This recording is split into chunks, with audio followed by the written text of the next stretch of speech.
Good morning student. Last class में अपन ने discuss किया था एम्पिरिकल फॉर्मूला और मॉलिक्यूलर फॉर्मूला। उससे रिलेटेड एक प्रॉब्लम है, उसको सोल्व आउट करते हैं अपन। ठीक है, फिर नेक्स्ट अपन कंसंट्रेशन की टर्म पे बढ़ेंगे।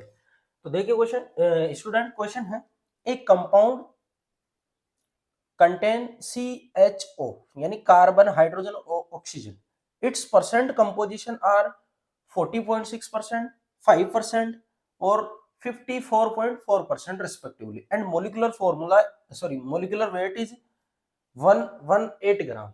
ठीक है, 118 ग्राम दे रखा है इसका अपन को मोलिकुलर वेट। तो उसने पूछा है कि आप मोलिकुलर फॉर्मूला और इसका इंपेरिकल फॉर्मूला वो डिफाइन करिए। ठीक है, तो सिंपल सा क्वेश्चन है।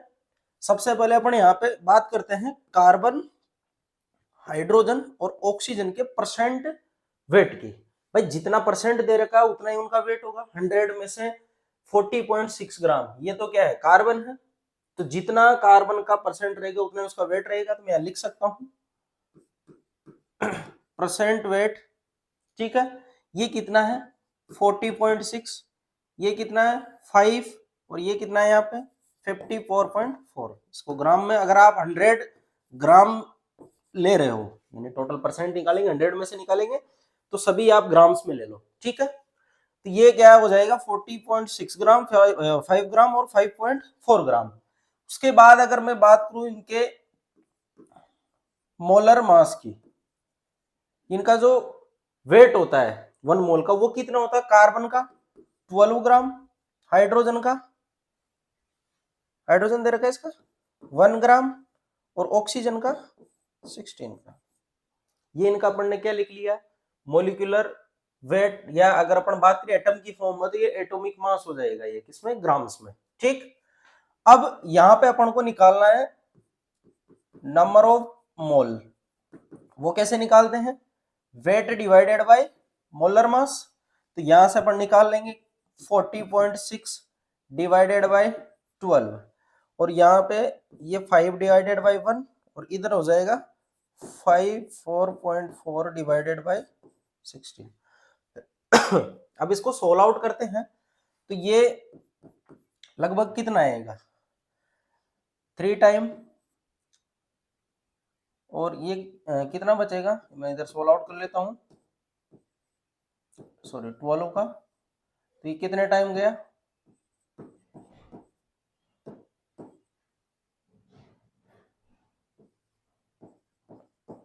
लगभग 3.3।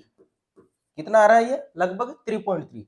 ये कितना आ रहा है 5 और ये कितना आएगा 48। यानी इसको भी सोल्व कर लेते हैं, कितना बचा, यानी ये कितना आ रहा है 3.4 आ रहा है ये। ठीक है, तो ये अपन ने यहाँ पे इनके मोल डिफाइन कर लिए हैं। यानी मोल डिफाइन हो गए, इससे ये पता चल गया कि किसका कितना अमाउंट है, किसका कितना अमाउंट है। अब 3.3, 5, 3.4 ये इंटीजर में नहीं है। ठीक है, ये फ्रैक्शंस में आ रखा है। तो अपन इसको क्या करते हैं, सिंपल रेशियो में कन्वर्ट करते हैं। तो सिंपल रेशियो में कन्वर्ट करने के लिए मैं क्या करता हूं, सभी में जो सबसे लीस्ट होता है उसी का आप डिवाइड दे दिया करो। ठीक है, तो मैं इसमें इसका डिवाइड दे देता हूं 3.3 का, इसमें दे देता हूं 3.3 का और इसमें भी दे देता हूं 3.3 का। ठीक है, जब आप इनको सोल्व करोगे तो यहाँ पे जो इनका रेशियो आएगा वो रेशियो कितना आएगा इनका, देखो इधर ये 1 हो जाएगा। ठीक, और अगर आप इसको सोल्व करोगे, इसको आप सोल्व करोगे तो ये कितना आएगा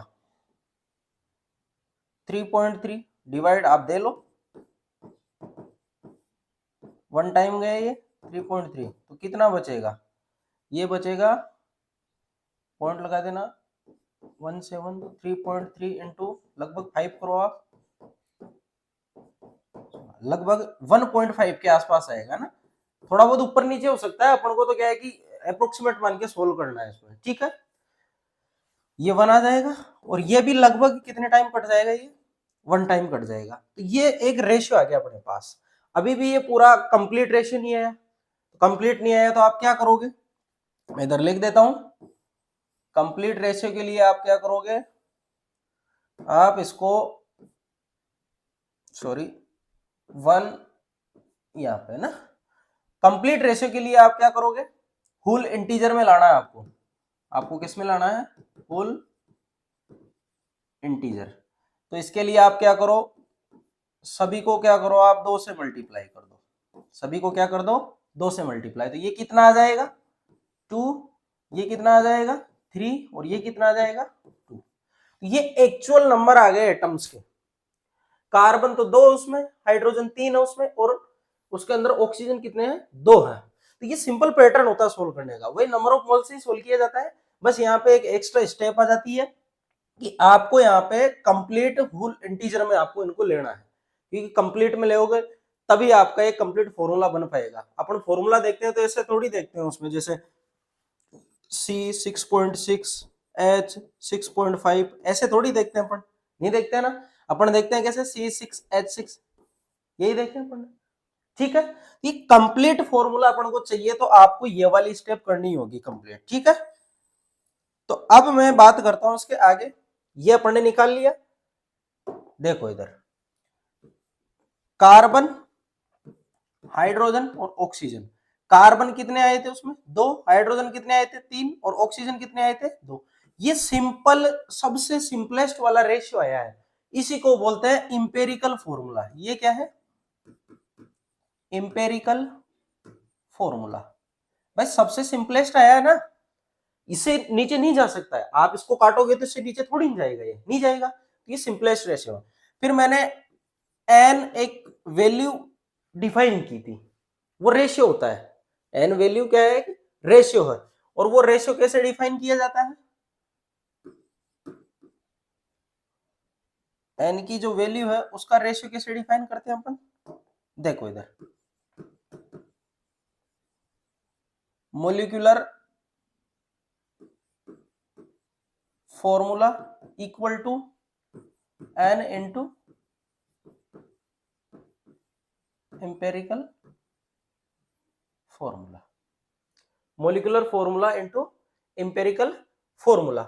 अब मोलिकुलर फॉर्मूला जो वेट है वो अपन को गिवन है, कितना होता है 118 ग्राम, कितना होता है 118, वो दे रखा है क्वेश्चन में, आपने पढ़ा होगा। देखो इसमें दे रखा है मोलिकुलर वेट कितना है 118 ग्राम है। अब अपन को एन डिफाइन करना है, अपन को क्या निकालना है, एन निकालना है। एन जैसे ही निकल जाएगा अपन को एक्चुअल पता चल जाएगा कि इंपेरिकल फॉर्मूला से अपन कैसे मोलिकुलर फॉर्मूला पे प्रोसीड करेंगे। ठीक, यहाँ पे मैं 118 लिख देता हूं, एन अपन को डिफाइन करना है, इंपेरिकल फॉर्मूला का वेट निकालो कितना है इंपेरिकल फॉर्मूला का वेट निकालो कितना आएगा, कार्बन कितने हैं 2 है इसमें, तो कितना होगा 24, हाइड्रोजन कितने 3 है तो कितना हो जाएगा 3, और ऑक्सीजन कितने हैं इसमें 2, एक का कितना होता है 16, तो 2 का कितना होगा 32। तो ये सोल्व करो आप, 4 और 2 6, 6 और 3 9, 3 और 3 6, 6 और 2 8, तो कितना आ रहा है ये 89, यही आ रहा है।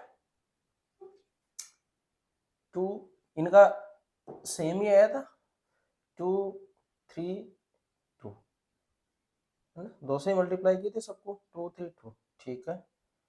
ऑक्सीजन 2 कार्बन 2, तो कहीं गड़बड़ तो नहीं,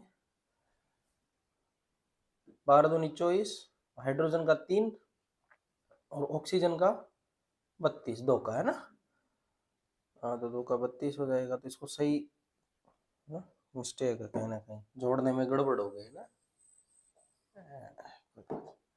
देखो 24 3 और 32, 4 और 3 7, 7 और 2 9, 3 और 2 5, कितना आ रहा है 59 आ रहा है ना, मिस्टेक हो गई थी जोड़ने में। तो इसका जो इंपेरिकल फॉर्मूला वो क्या आ रहा है 59, सॉरी इंपेरिकल फॉर्मूला का जो वेट है वो कितना आ रहा है 59।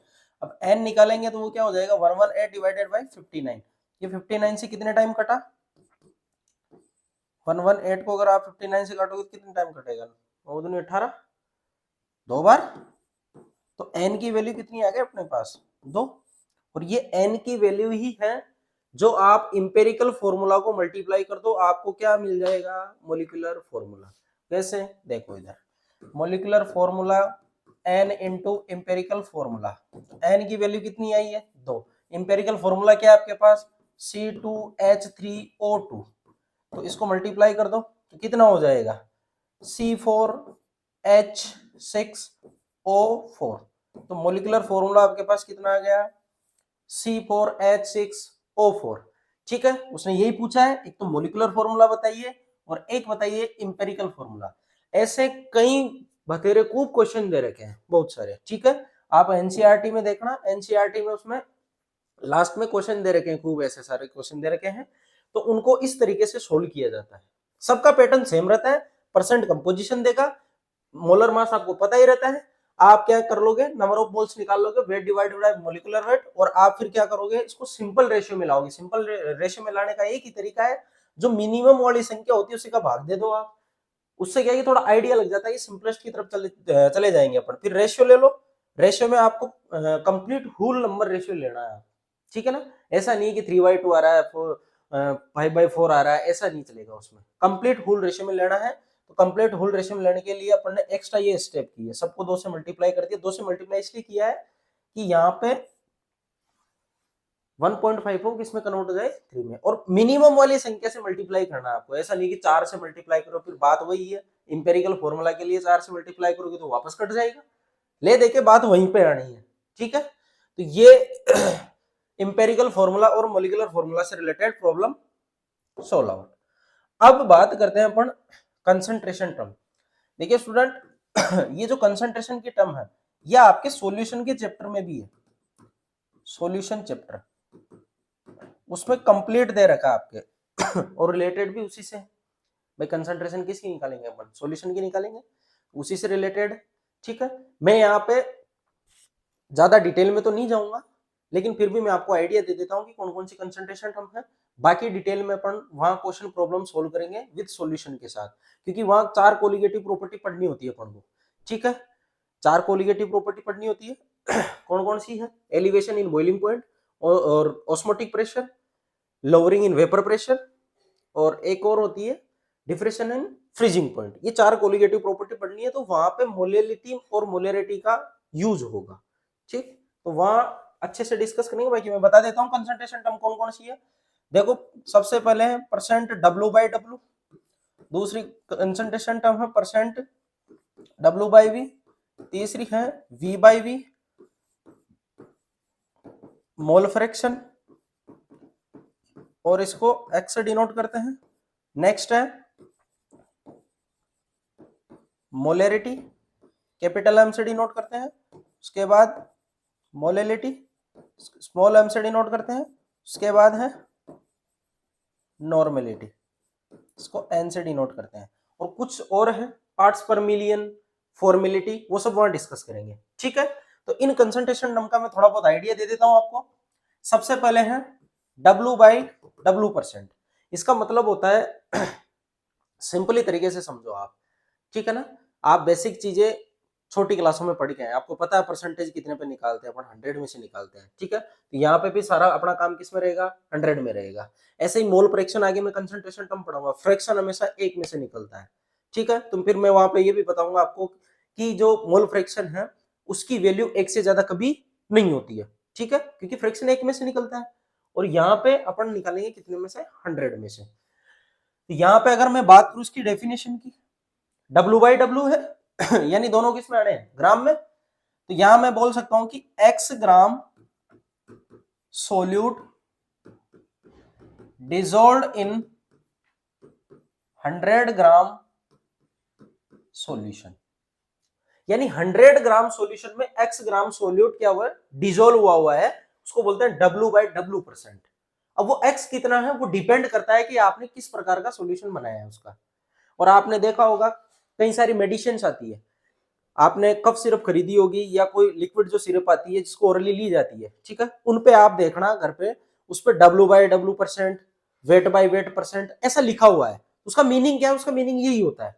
आई बात समझ में, उसका मीनिंग यही होता है। तो मैं यहाँ पे अगर मैं परसेंट W/W को डिफाइन करूं, परसेंट W/W को डिफाइन करेंगे तो क्या आएगा,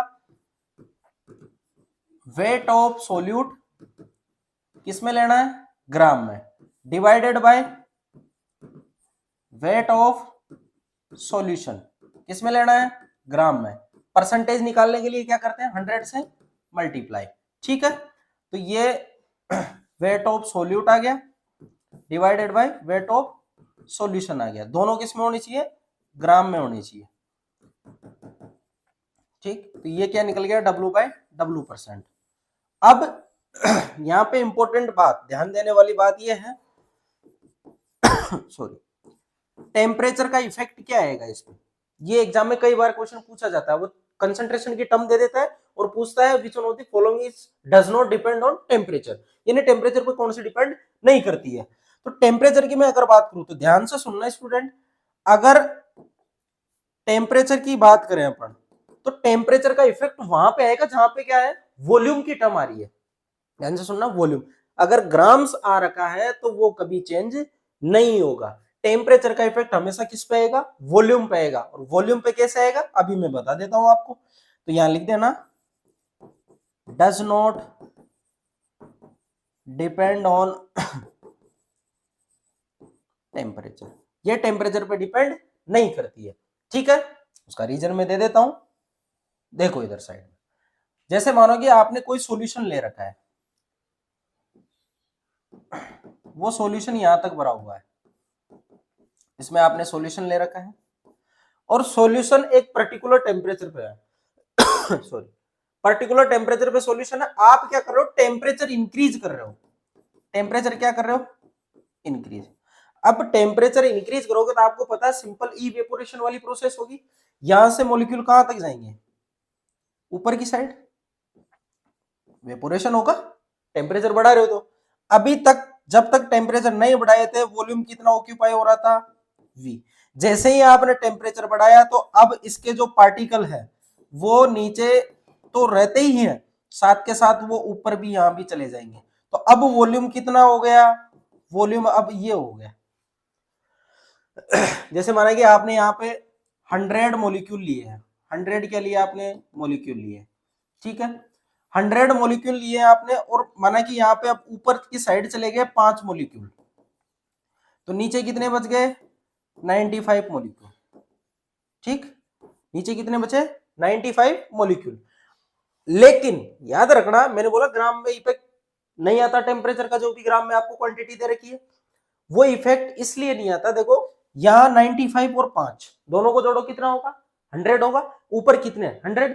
मॉलिक्यूल में कोई चेंज आया, मॉलिक्यूल थोड़ी ना बाहर गए, मॉलिक्यूल अभी भी उतने ही हैं। अब मॉलिक्यूल उतने ही है तो वेट भी उतना ही होगा, इसलिए वेट पे कोई इफेक्ट नहीं आता। लेकिन वॉल्यूम अगर आप देखोगे तो वॉल्यूम में चेंज आ जाता है। यहाँ पे पहले वॉल्यूम इतना था, अब वॉल्यूम इतना बढ़ गया। आई बात समझ में, ठीक है। तो ये चीज आप याद रखना, हमेशा टेम्परेचर का इफेक्ट आएगा किस पे, जहां वो आपके वॉल्यूम वाली टर्म आएगी, हमेशा टेम्परेचर का इफेक्ट आएगा। और टेम्परेचर बढ़ाने पे हमेशा वॉल्यूम बढ़ेगा, ये भी याद रखना। टेम्परेचर बढ़ाने से हमेशा क्या होगा, वॉल्यूम बढ़ जाएगा। ठीक, अब बात करते हैं अपन इसकी क्वेश्चन प्रॉब्लम की। देखो the weight of urea in 90 gram solution is 9 gram, find W/W%। सीधा सा क्वेश्चन है, W/W% कैसे निकालोगे, weight of solute weight of solute divided by weight of solution into 100। Weight of solute आपको पता है, जो लेस अमाउंट में होता है उसको क्या बोलते हैं, सोल्यूट। ये तो पता ही होगा ना, छोटी क्लास में पढ़ते हैं सॉल्यूशन कैसे बनता है, सोल्यूट प्लस सोलवेंट। ये उसमें लेस अमाउंट में होता है और ये उसमें क्या होता है, मोर अमाउंट में होता है। तो जो लेस अमाउंट में रहता है उसको सोल्यूट बोलते हैं, जो लार्जर अमाउंट में होता है, ज्यादा अमाउंट में होता है, उसको क्या बोलते हैं, सोलवेंट बोलते हैं। ठीक, अब सोल्यूट की मैं बात करूं तो 9 दे रखा है ग्राम में, और ये क्या हो जाएगा 90 ग्राम सॉल्यूशन दे रखा है इनटू, ये कितने टाइम कटा, 10 टाइम, यानी कितना आ रहा है 10% W/W, 10% W/W आ रहा है ये। ठीक है, आई बात समझ में, कितना आ रहा है 10% W/W। फिर बात करते हैं इसकी यूनिट से रिलेटेड, है ना, तो यूनिट इसकी कुछ भी नहीं आती। ध्यान से देखो, ऊपर ग्राम में, नीचे ग्राम में, ग्राम से ग्राम कट जाएगा। ये यूनिट लेस क्वांटिटी होती है ना, यूनिट लेस, और टेम्परेचर का इस पे इफेक्ट कोई भी नहीं आता है। नेक्स्ट वाली टर्म है परसेंट W/V। अब देखो नीचे वॉल्यूम आ गया, तो मैं इसको कैसे डिफाइन करूंगा, x gram solute are dissolve in 100, देखो नीचे वॉल्यूम आ रहा है ना, तो अब यहाँ ml लेंगे, 100 ml सॉल्यूशन। आई बात समझ में। तो परसेंट W/V जब निकालेंगे तो क्या हो जाएगा, weight of solute divided by volume of solution into 100।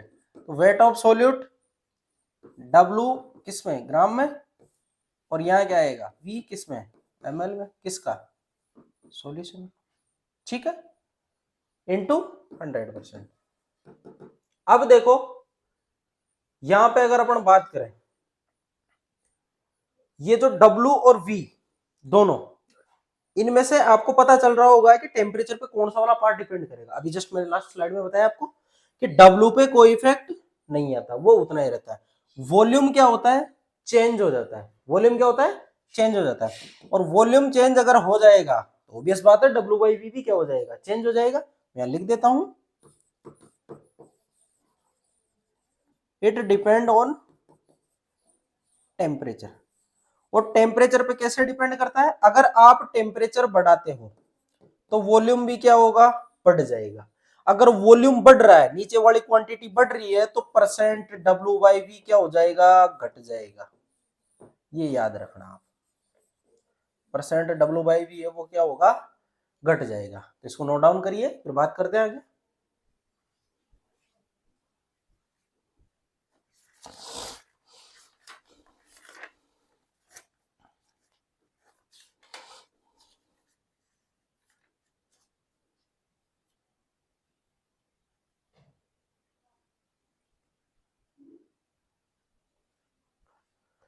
इसके बाद है question problem, the weight of H2SO4 each sorry the weight of H2SO4 in 80 ml solution is 8 gram, find W/V%।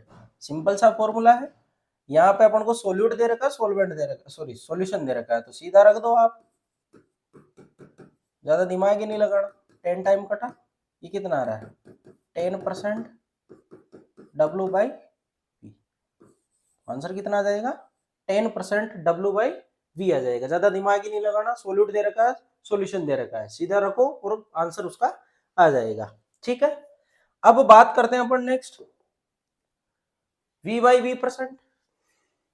इसका मतलब क्या है, X ml solute are dissolved in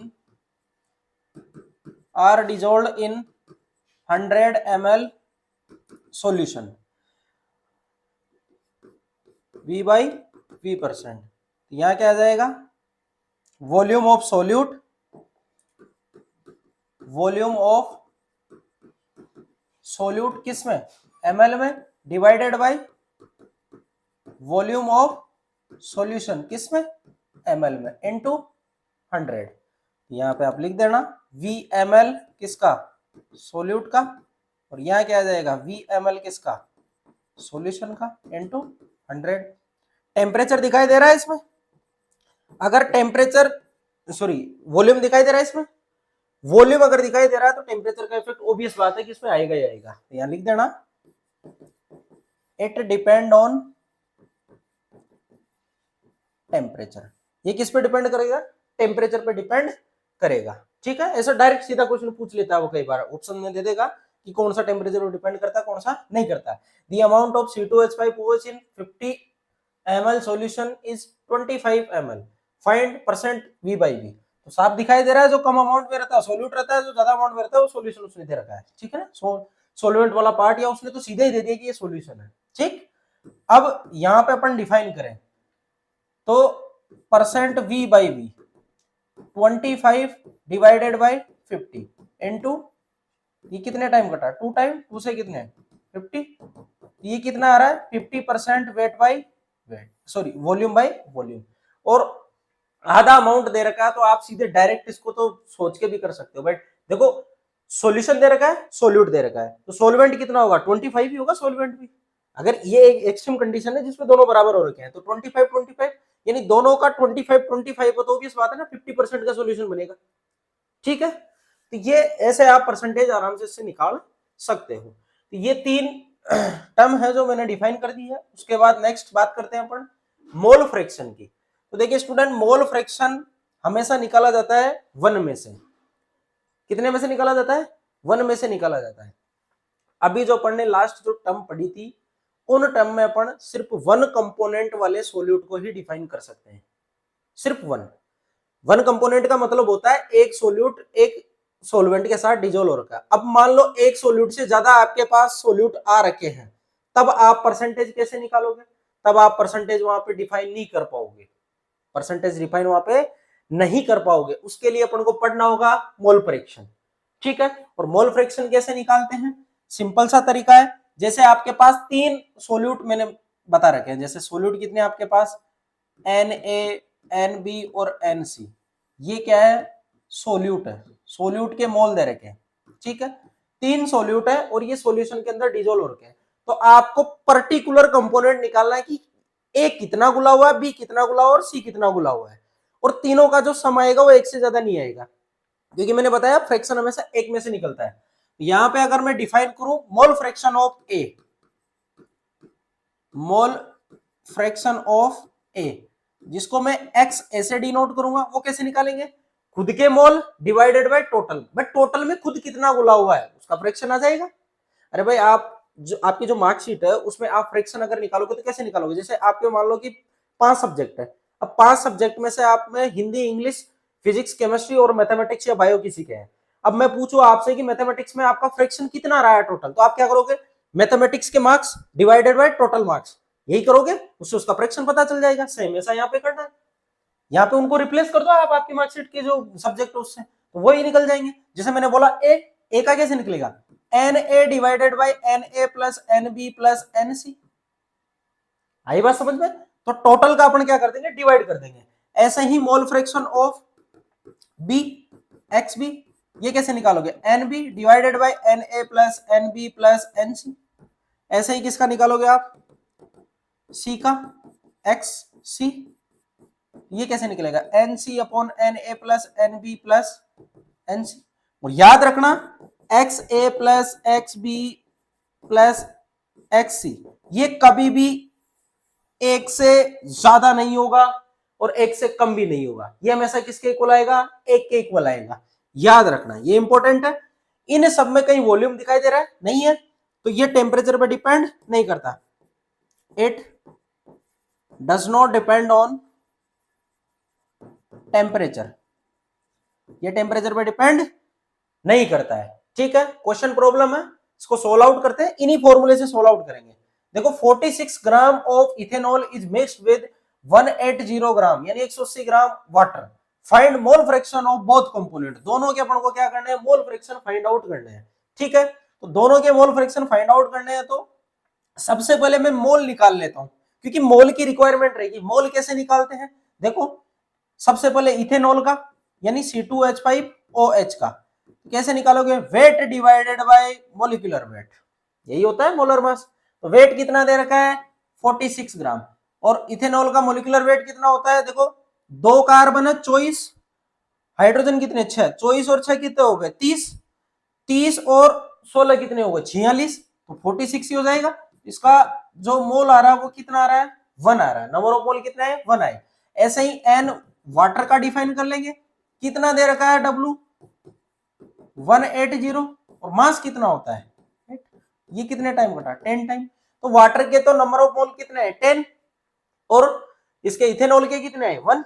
अब आप आराम से डिफाइन कर लो। सबसे पहले H2O का मोल फ्रैक्शन निकाल लेते हैं, तो खुद के मोल बटा टोटल मोल, यही करेंगे। NH2O divided by NH2O plus NC2H5, यही तो करते आए थे, इधर यही किया अपन ने। तो दोनों को आप यहां पे रख दो, ये 10 और ये 10 प्लस 1, कितना हो गया? 10 डिवाइडेड बाय 11, यही होगा। ऐसे ही मैं अगर बात करूं किसकी? X C2H5OH की, तो ये क्या हो जाएगा? C2H5OH divided by NH2O plus NC2H5 OH, यही होगा। इसका कितना 1 मोल डिवाइडेड बाय टोटल कितना 11। तो ये दोनों के मोल फ्रैक्शन आ गए। अब आप इन दोनों को जोड़ के देख लो, ये 1 के बराबर आएगा। अगर आप इसको सोल्व आउट नहीं करते हो तो इसको दूसरा तरीका भी है, मैं इसको रब कर देता हूं इस साइड, मैं भी बता देता हूं आपको। देखो, आप दोनों को सोल्व नहीं करके एक से भी आप काम चला सकते हो, आराम से आपका काम हो जाएगा, क्योंकि आपको पता है ना इन दोनों की वैल्यू किसके बराबर होती है, 1 के बराबर होती है।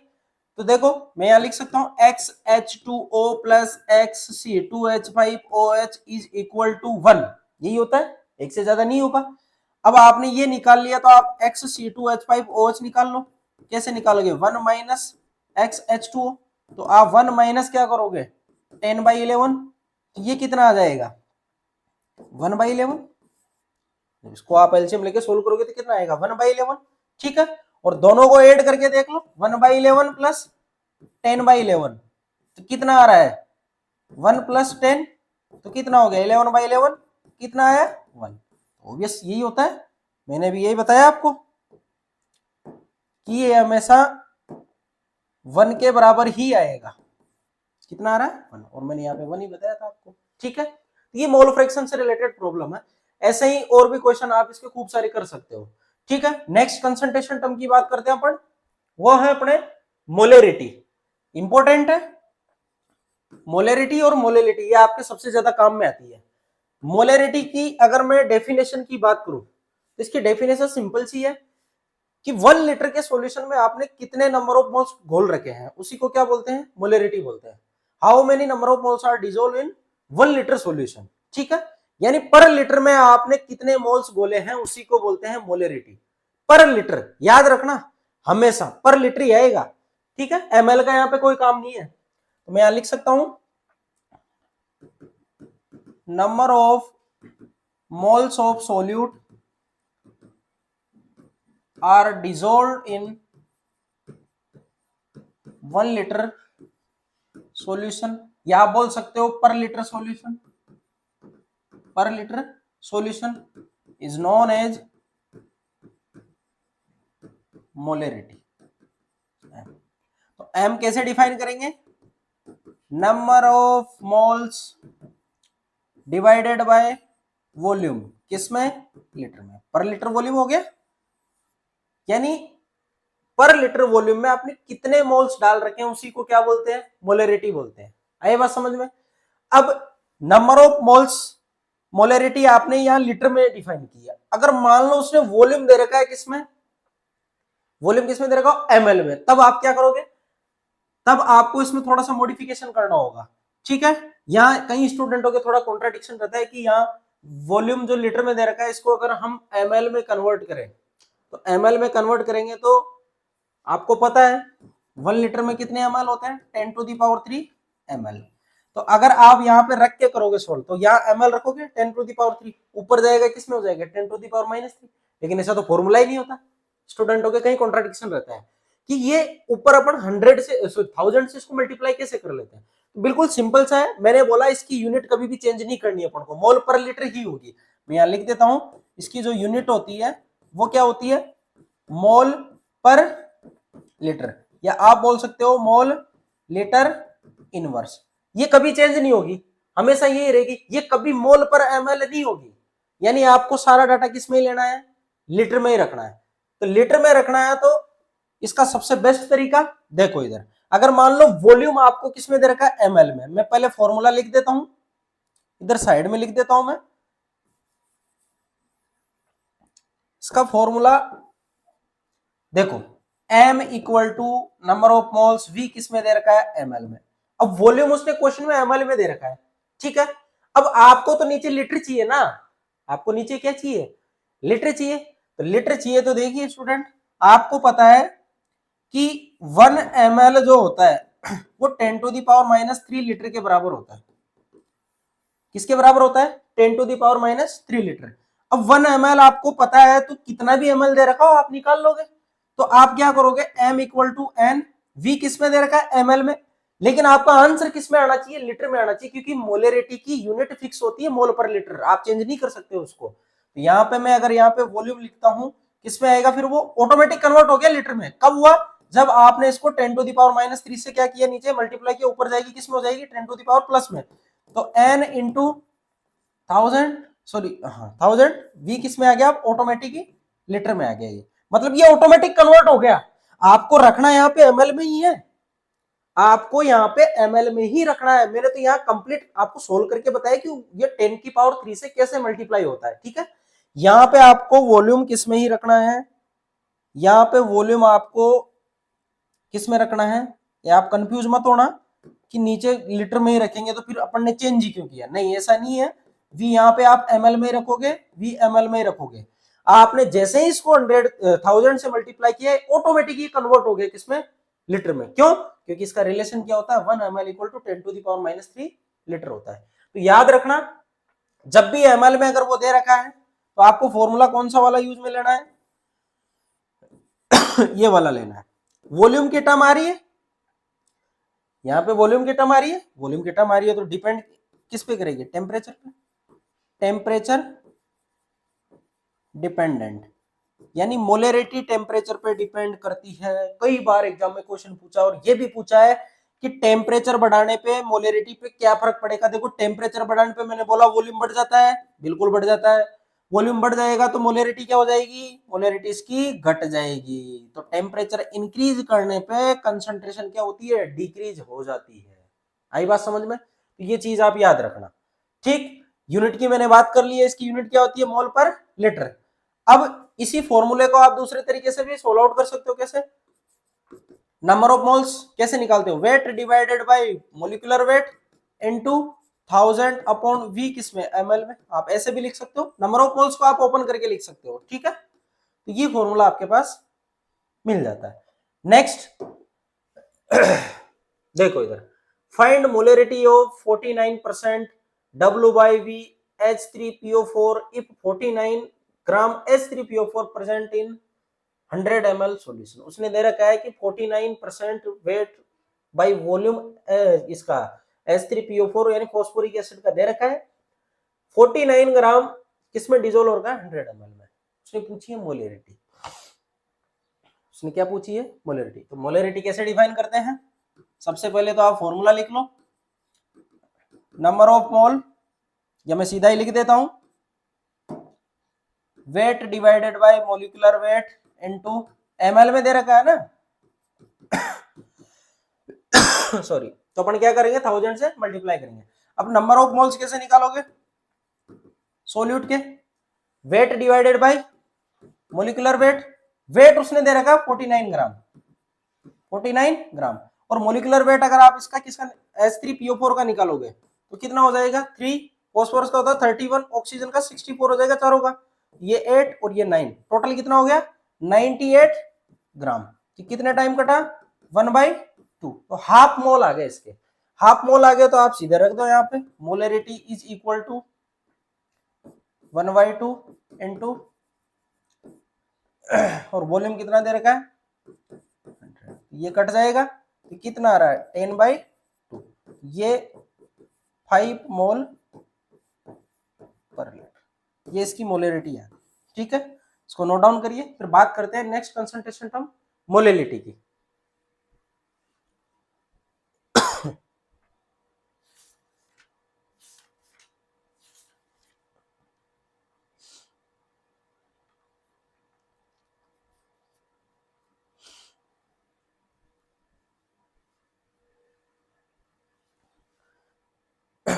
ठीक है, नेक्स्ट कंसंट्रेशन टर्म है मोलिलिटी।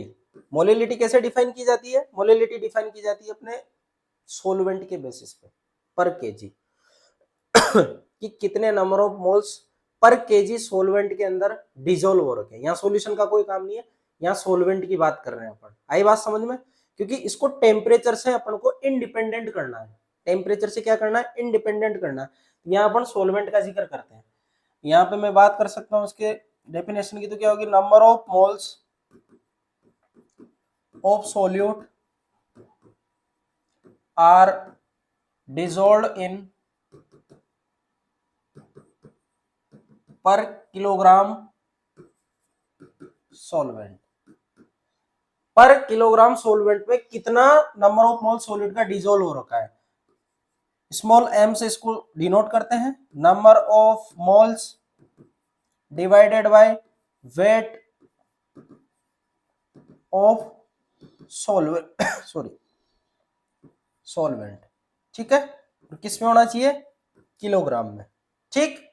यहां पे देखो n डिवाइडेड बाय वेट, और ये वेट किस में दे रखा है? केजी में, और सॉल्वेंट का है। यहाँ पे कहीं पे आपको कंसंट्रेशन की टर्म में वॉल्यूम दिखाई दे रहा है? नहीं है, नहीं है, तो ये टेम्परेचर इंडिपेंडेंट रहता है, does not depend on temperature, ये टेम्परेचर पे डिपेंड नहीं करती है, ठीक है। अगर मैं इसकी यूनिट की बात करूं तो यूनिट क्या हो जाएगी? मोल पर किलोग्राम, या क्या हो जाएगी? मोल किलोग्राम इनवर्स, ये इसकी यूनिट हो जाएगी। जैसे वहां पे मोल पर लीटर फिक्स था, ऐसे ही यहाँ पे मोल पर केजी फिक्स होगा। अब ग्राम में वेट दे रखा हो तो आपको कैसे ट्रीटमेंट करना है इस फॉर्मूले में, वो मैंने जस्ट इससे पहले बताया आपको। देखो इधर आपको पता है 1 ग्राम में 10⁻³ kg होता है, पता है आपको।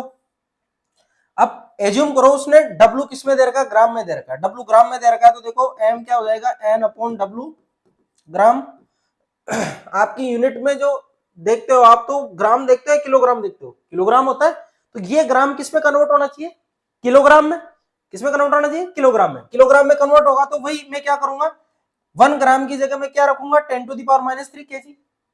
ऑलरेडी जैसे ही आप इसको 10⁻³ यहाँ पे -3 से मल्टीप्लाई करोगे, ये कन्वर्ट हो जाएगा किसमें? केजी में। तो अपन यही करते हैं, molality equal to n into 10⁻³ W किसमें? ग्राम में ही रखेंगे। लेकिन वो जैसे इसकी यूनिट आएगी, आप इसको सोल आउट करके निकालोगे तो ग्राम नहीं आएगा, ग्राम नहीं आके क्या आएगा? केजी आएगा। क्यों? क्योंकि आपने उसको 10⁻³ से क्या कर दिया है? मल्टीप्लाई कर दिया है, ठीक है। तो ये क्या हो जाएगी? इसकी यूनिट हो जाएगी। ऐसे ही आप इसको और सोल्व कर सकते हो, wait divided by molecular weight into 10⁻³, यहाँ कैपिटल W लिख लेना क्योंकि स्मॉल अपन ने सॉल्यूट के वेट से उसको दिखा दिया। तो ये इसका क्या बन जाएगा? फॉर्मूला बन जाएगा, ठीक है। अब इसकी क्वेश्चन प्रॉब्लम सोल्व कर लेते हैं। Sorry, find molality of 49% W/W H2SO4। देखो उसने दे रखा है 49% H2SO4, इसका मीनिंग क्या होता है कि 49 ग्राम H2SO4 ये डिजोल्व है 100 ग्राम सॉल्यूशन में, ठीक है।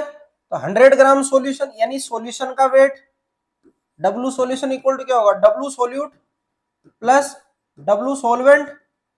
सॉल्यूशन का दे रखा है कितना? 100 ग्राम, सोल्यूट का कितना दे रखा है? 49 ग्राम। तो W सॉल्वेंट निकल जाएगा, तो W सॉल्वेंट कितना आएगा?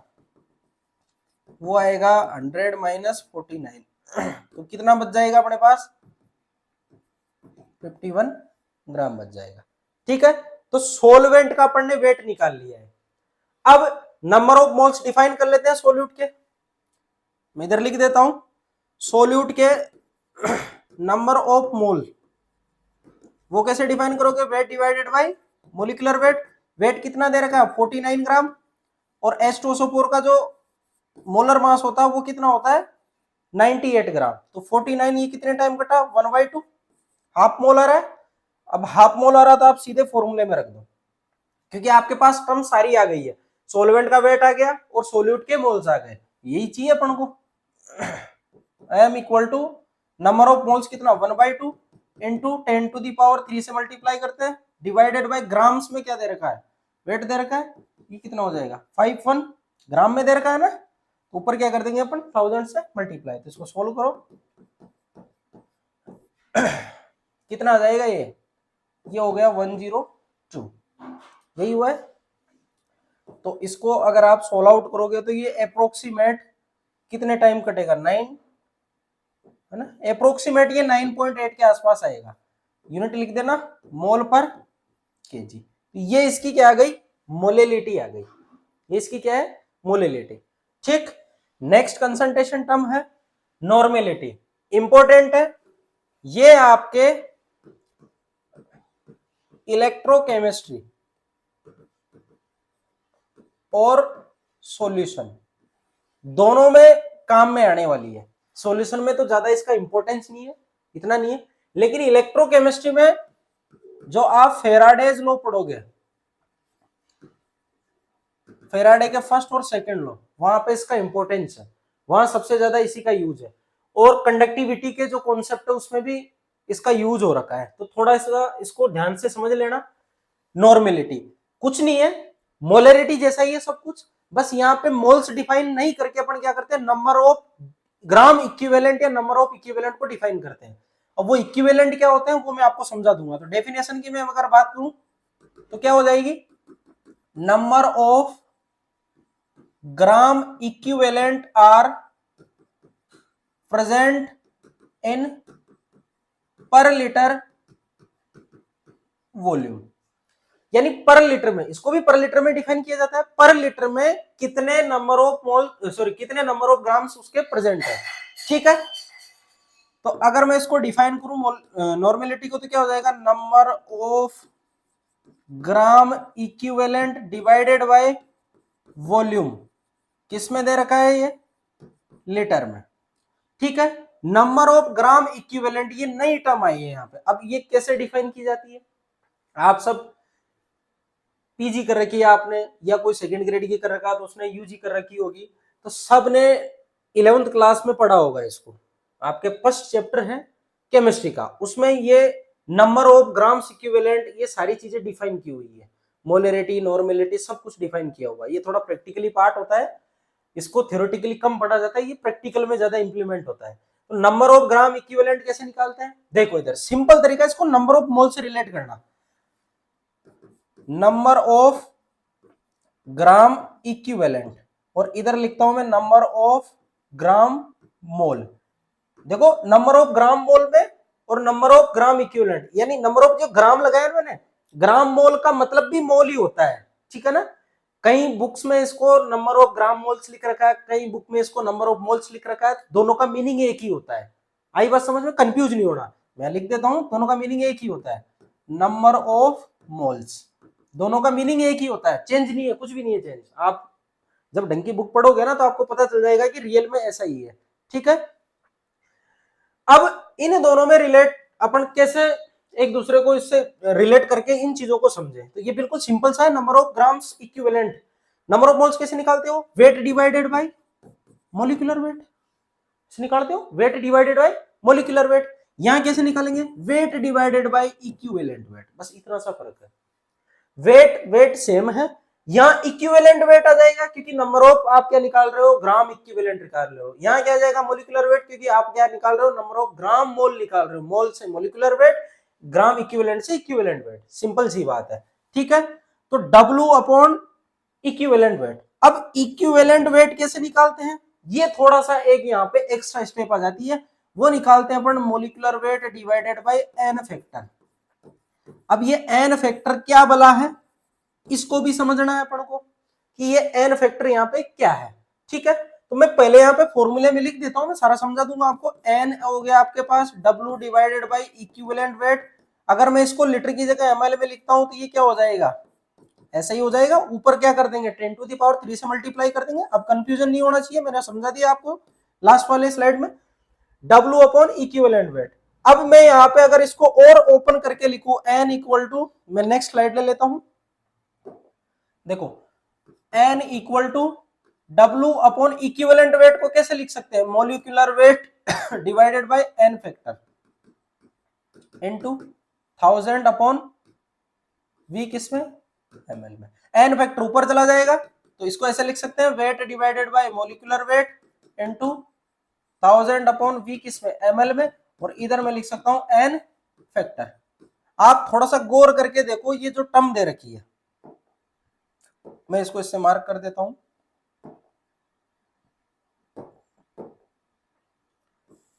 ये जो टर्म दे रखी है ये वाली, ये टर्म आपको मोलरिटी की दिखाई दे रही है। देखो wait divided by molecular wait 1000 VmL, molarity की दिखाई दे रही है, इसको क्या बोलते हैं अपन, मोलरिटी। तो इसकी जगह मैं मोलरिटी लिख सकता हूं, तो n इक्वल टू क्या हो जाएगा, मोलरिटी इनटू n फैक्टर। ये इंपॉर्टेंट रिलेशन है, अगर आप नॉर्मेलिटी में फंस रखे हो, आपसे नहीं निकल पा रही है, तो आप उसकी मोलरिटी निकाल के एन फैक्टर से मल्टीप्लाई कर दो। अब बोलोगे आपकी गुरुजी एन फैक्टर कैसे निकाले, तो एन फैक्टर निकालने का तरीका मैं भी आपको समझा देता हूं, एन फैक्टर कैसे निकाला जाता है। ठीक है, तो देखो इधर एन फैक्टर की अगर अपन बात करें तो एन फैक्टर आप कैसे निकालोगे। एन फैक्टर निकालने के लिए आपको पढ़ना होगा एक तो एसिड, एक आपको पढ़ना होगा बेस, और एक आपको पढ़ना होगा साल्ट, और एक रेडॉक्स रिएक्शन का भी निकालते हैं, वो आप रेडॉक्स वाले पार्ट में पढ़ते हो। ठीक है, इतना ज्यादा डिटेल में नहीं पढ़ना अपन को, अपन का जो काम हो जाए वो वहां तक पढ़ना है। आपके रेडॉक्स वाला भी मैं आपको एक आध एग्जांपल बता दूंगा जो आपके इलेक्ट्रोकेमिस्ट्री में काम में आता है। ठीक है, अगर मैं यहाँ पे बात करूं किसकी, सबसे पहले एसिड वाले की, तो देखो जितने उसमें H प्लस होंगे वही उसका एन फैक्टर होगा। How many H plus are produced by n acid is equal to n factor, यानी वो उसके एन फैक्टर के इक्वल होगा।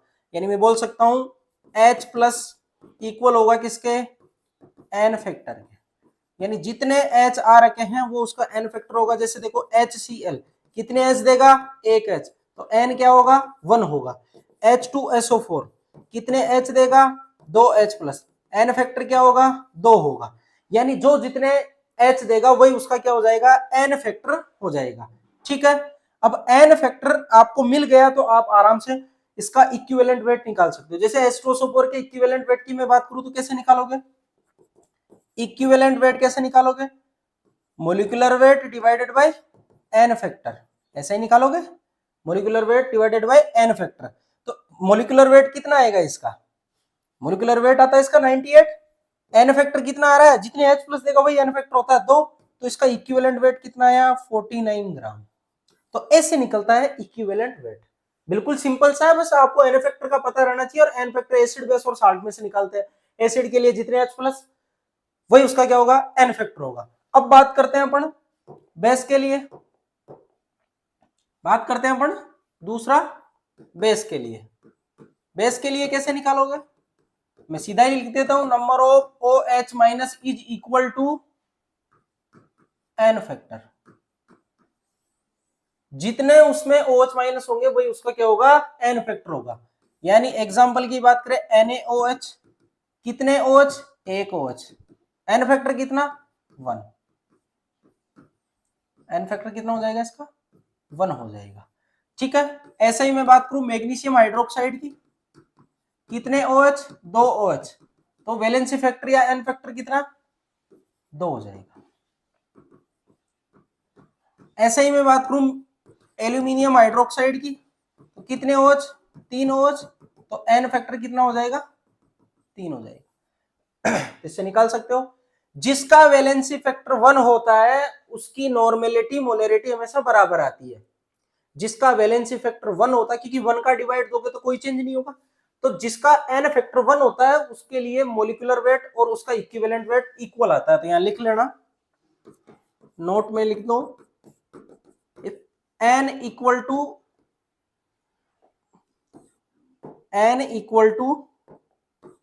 अगर 1 आ रहा है तो इस कंडीशन में इक्विवेलेंट वेट बराबर होता है किसके, मोलिकुलर वेट के। अगर ये दोनों ही बराबर है तो नॉर्मेलिटी बराबर होती है किसके, मोलरिटी के। ये इंपॉर्टेंट है। ठीक है, उसमें आपको सोल्व करने की जरूरत नहीं है, और वो कौन कौन से होते हैं वो शक्ल देखते पता चल जाता है। जैसे NaOH है, HCl है, NaCl है, इन सबका वैलेंसी फैक्टर 1 होता है। ठीक, तो बेस में भी आप निकाल लोगे। अब बात करते हैं अपन साल्ट की, बात करें किसकी, साल्ट की। तो साल्ट की आप एन फैक्टर कैसे निकालोगे, आपको कुछ नहीं करना, टोटल नंबर ऑफ पॉजिटिव और टोटल नंबर ऑफ नेगेटिव, कोई सा भी एक पर्टिकुलर आयन आप पकड़ लो, ज्यादा बेटर रहता है आप पॉजिटिव वाला पकड़ लो, वैसे नेगेटिव वाले से भी सोल्व हो जाएगा, कोई दिक्कत नहीं है। जितना पॉजिटिव चार्ज टोटल उसमें होगा वही उसका क्या होगा, एन फैक्टर होगा।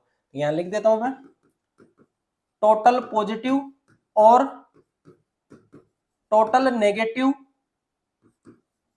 चार्ज ऑन एटम और मॉलिक्यूल और आयन, या जो भी दे रखा हो, वो इक्वल होगा किसके, एन फैक्टर के। किसके इक्वल होगा, एन फैक्टर के इक्वल होगा। एग्जाम्पल से बात करते हैं अपन।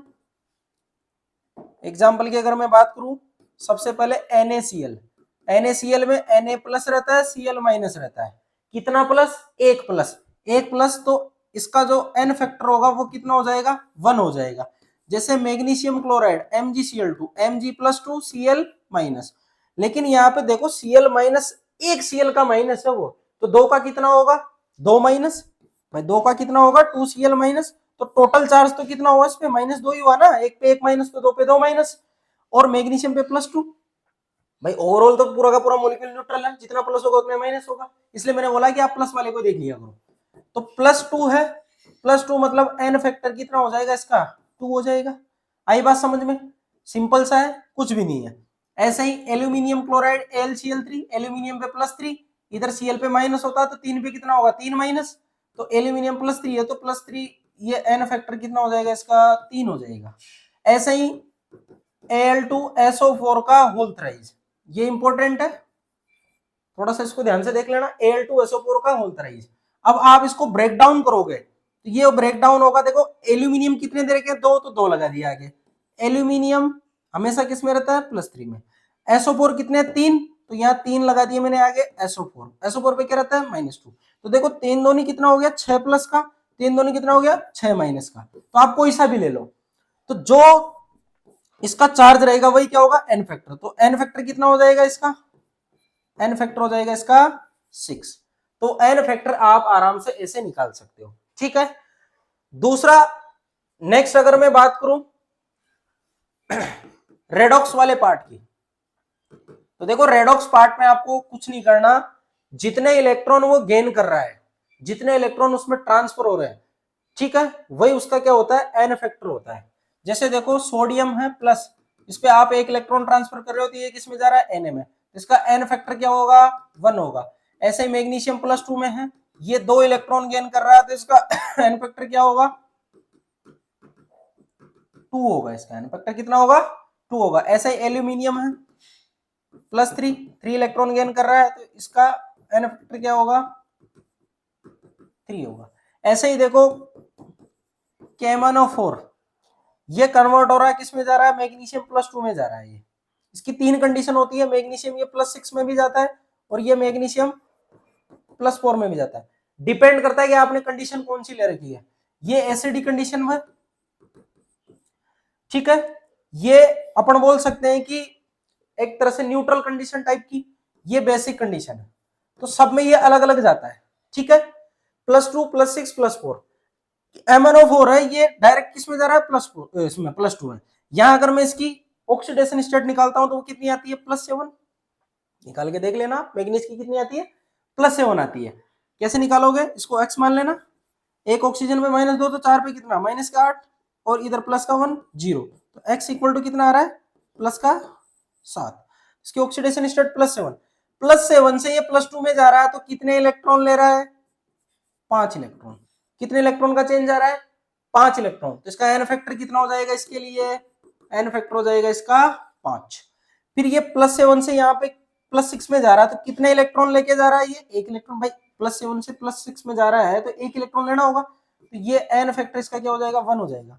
फिर ये वाला है +7 से किस में जा रहा है, +4 में जा रहा है तो कितने इलेक्ट्रॉन ले रहा है, 3 इलेक्ट्रॉन ले रहा है, तो ये इसका क्या हो जाएगा, एन फैक्टर 3 हो जाएगा। आई बात समझ में। तो ये एन फैक्टर आप ऐसे निकाल सकते हो अगर आपको रेडॉक्स वाला सिस्टम भी दे रखा है तो। भाई कितने इलेक्ट्रॉन का इन्वॉल्वमेंट हो रहा है वो इसका एन फैक्टर होता है, ठीक। अब इंपॉर्टेंट आपको ये यहां पे ध्यान रखना है, जो इसका फॉर्मूला है मोलरिटी और नॉर्मेलिटी का, एन फैक्टर। और ये एन फैक्टर मैंने एसिड के लिए, बेस के लिए और मैंने साल्ट के लिए, सबके लिए बता रखा है।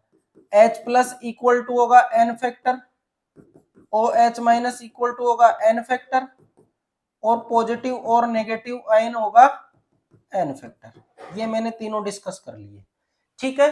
तो नॉर्मेलिटी का ये रिलेशन आप याद रखना। बाकी सारी की सारी जो इनकी क्वेश्चन प्रॉब्लम जो सारी है सब कुछ वो अपन चैप्टर के अंदर डिस्कस करेंगे, वहां पे भी अपन पढ़ेंगे इसको। मैंने आपको ये सारी चीजें ज्यादा डिटेल में नहीं बताई है, लेकिन हाँ ये है कि आपसे कोई से भी चैप्टर की जो प्रॉब्लम हो वो सारी सोल्व आउट हो जाएगी। बाकी ये क्या है, मेन प्रैक्टिकल वाला पार्ट है।